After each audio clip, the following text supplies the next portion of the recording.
So geng, hari ni aku tak ada nak konten sangat pun. Cumanya aku nak tanya lah kita punya kawan-kawan pemain kita dan juga senior-senior pemain kita, diorang raya mana tahun ni. Okay? Okay, kita tanya dulu SA kita. Apa yang kata Adi? Nol, kau raya mana tahun ni? Raya mana? Raya Selangor je lah. Kau bukan orang Melaka? Dah penat lah adat je. Pung, raya mana? Kelantan oh. Kelantan. Adat jazz saya tahu. Pure lah? Pure Kelantan? Yo. Allah. Raya mana? Hari? Oh, kita di Ganu lah. Ganu? Ganu mana? Mamang. Kemaman? Allah. Tak dengar. Sorry.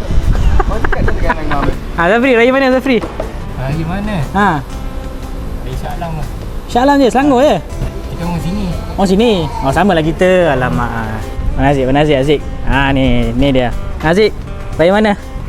Raya Kuala Kangsar kau mah. Kat mana tu? Perak le. Mana lagi ya? Orang Perak. Oh alah. Nak buat apa? Makan? Kau nampak aku tengah apa? Tengah mengulur? Tengah mula lah. Syarin. Raya mana? Wui, dah ready aku ni. Kejap kau. Syarin. Raya mana?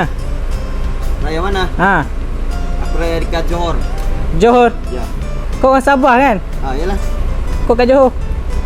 Aja jalan-jalan. Anjay. Saya raya mana saya? Raya mana? Selangor. Selangor je? Bukan balik Kelantan? Tak boleh tahun ni. Tanya. Raya mana tahun ni? Selangor je. Selangor je? Aduh. Raya mana tahun ni? Tahun ni kita raya Ganu. Ganu. Kau bukan Sabah ke? Macam mana boleh sesat tu? Macam mana boleh sesat? Bukan besar. Saudara dari sana lah. Ikal, balik mana? Balik mana? Tahun ni? Macam biasa lah. Punya tahun lepas juga balik Kedah. Kat Kedah. Negeri asal usul. Kedah mana tu? Kedah di Sungai Petani. Sungai Petani, SP je. Hang tahu macam mana SP? Orang pergi Sungai Petani bukan SP. Salah.